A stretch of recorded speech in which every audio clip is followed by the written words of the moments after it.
আসসালামু আলাইকুম। বাচ্চারা সাধারণত সবজি খাইতে খুব অপছন্দ করে এবং এদের সবচেয়ে অপছন্দের একটা জিনিস হচ্ছে পাতাকপি কিংবা বাঁধাকপি। ওরা বাঁধাকপি কোনো অবস্থায় খাইতে চায় না, একমাত্র কোলস্লতে দিলে যদি কিছুটা খায়। তা আপনাদের আমি দেখাবো এখন বাচ্চাদেরকে আপনারা কি করে বাঁধাকপি খাওয়াই দিতে পারবেন, ওরা বরঞ্চ চেয়ে চেয়ে খাবে।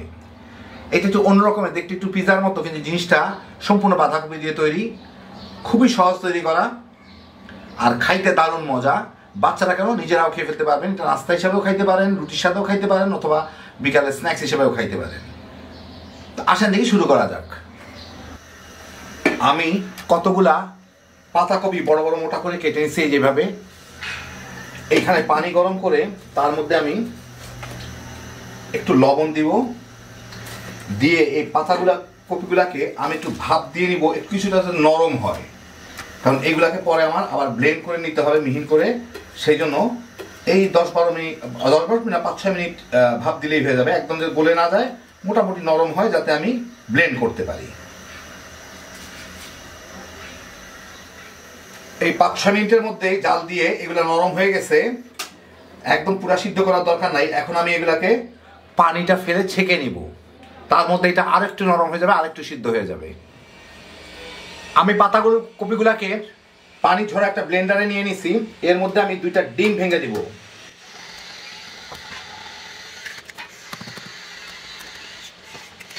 এইটাকে এখন আমি ব্লেন্ড করে নিব, একদম স্মুথ না হইলেও হবে, একটু দানা দানা থাকলেও কোনো ক্ষতি নাই। তো আমি ব্লেন্ড করে নিলাম, এই যে দেখেন এইরকম একটু হালকা হালকা দানা দানা থাকলে কখনো অসুবিধা নাই, পাতলা হয়ে যাবে, এটা স্বাভাবিক। এর সাথে আমি একটু ব্রেড ক্রাম্ব মিশাবো এটাকে একটু ঘন করার জন্য। স্বাদ মতো লবণও দিয়ে দিব, দিয়ে এটাকে ভালো মতো একটু মিশায় দেখি কতটুকু আমার হইল, কতটুকু শক্ত হইল। ব্রেড ক্রামের পরিমাণটা যার যার দইয়ের উপরে, মানে যার যার মিশ্রণটার উপরে, এক একজনেরটা এক এক রকমের পাতলা হবে। মোটামুটি আমি যাতে ভালো মতো ছড়াই দিতে পারি এইরকম পাতলা একটা খামিরের মতো তৈরি করে নিতে হবে। এই যে দেখেন এই হইল। ইচ্ছা করলে এর মধ্যে কেউ মরিচ দিতে পারেন, কাঁচা মরিচ, পেঁয়াজ, যা খুশি দিয়ে নিতে পারেন।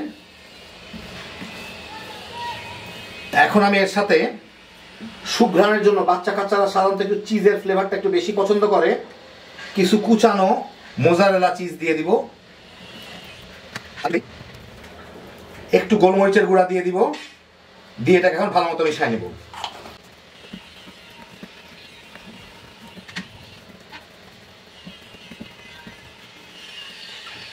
তো হয়ে গেল আমার মিশানো, এখন আমি ভাজাটা শুরু করব। এখন আমি উপরের টপিং এর জন্য এখানে নিয়ে নিচ্ছি একটু লাল ক্যাপসিকাম, সবুজ ক্যাপসিকাম, বেগুনি ক্যাপসিকাম, একটু ব্ল্যাক অলিভ, একটু পেঁয়াজ।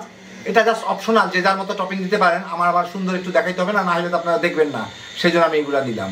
যার যা খুশি মতো টপিং দিয়ে নিতে পারেন। আর একটু মোজারেলা চিজ আমি এভাবে গ্রেট করে নিছি। আমি এখানে একটা সসপ্যানে অল্প একটু তেল দিয়ে, খুবই হালকা তেল দিয়ে এর উপরে মানে হালকা গরম করে রাখছি এটাকে। এটা জালটা একদম কমায় দিব, দিয়ে এইগুলা এর উপরে ছড়ায় দিয়ে, কম জালের মধ্যেই চতুর্দিকে ছড়ায় দিয়ে একটা রুটির মতো করে নিতে হবে চতুর্দিকে, পাতলা, যাতে পাতলা মানে মাঝারি টাইপের মোটা একটা রুটির মতো হয়। জালটা কম রাখছি, একটু পরে আমি বাড়াবো, কারণ এখন দিয়ে দিলে, বাড়াইলে এটা একদম পুড়ে যাবে তলের দিকটা। খুব অল্প জালে থাকুক, তারপরে পরে যেমন করে খুশি তেমন করে এটাকে ভেজে নেওয়া যাবে।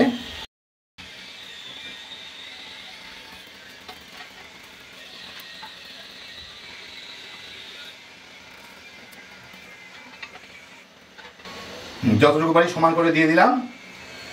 এখন আমি এটাকে ঢেকে চুলার জালটা একটু বাড়ায় দিব, যাতে এটা নিচ দিকটা ভালো মতো ভাজা হয়, একটু মুচমুচে করেই ভাজা হয়, কিন্তু আমি মাঝারি আছে এটাকে ভাজবো, যাতে একদম পুড়ে না যায় কিন্তু মুচমুচে হয়, মচমচে হয়, যাই হোক না কেন। খুবই অল্প আছে এটাকে প্রায় 4-5 মিনিট ভেজে দেখি আমি এখন উঠায়, আশা করি হয়ে গেছে, তলের দিকটা পুড়ে নাই। হ্যাঁ হয়েছে।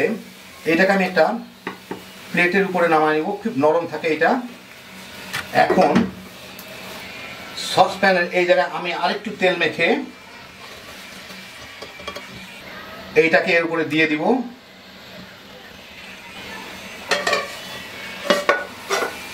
এইভাবে যাতে না ভাঙে, বাস। এখন এর উপরে আমি জালটা খুব কমে আছে, আমি অল্প একটু টমেটো কেচাপ দিব। পিৎজা সস থাকলে ভালো হতো, না থাকলে টমেটো কেচাপ দিয়ে সেরে ফেলবো। ছড়ায় দেই।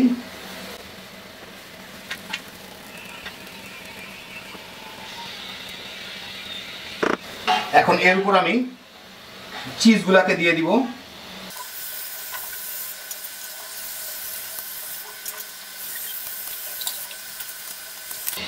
তার উপরে পেঁয়াজ, ক্যাপসিকাম এগুলা ছড়ায় ছিটায় দিয়ে দিব, দেখতে সুন্দর লাগবে।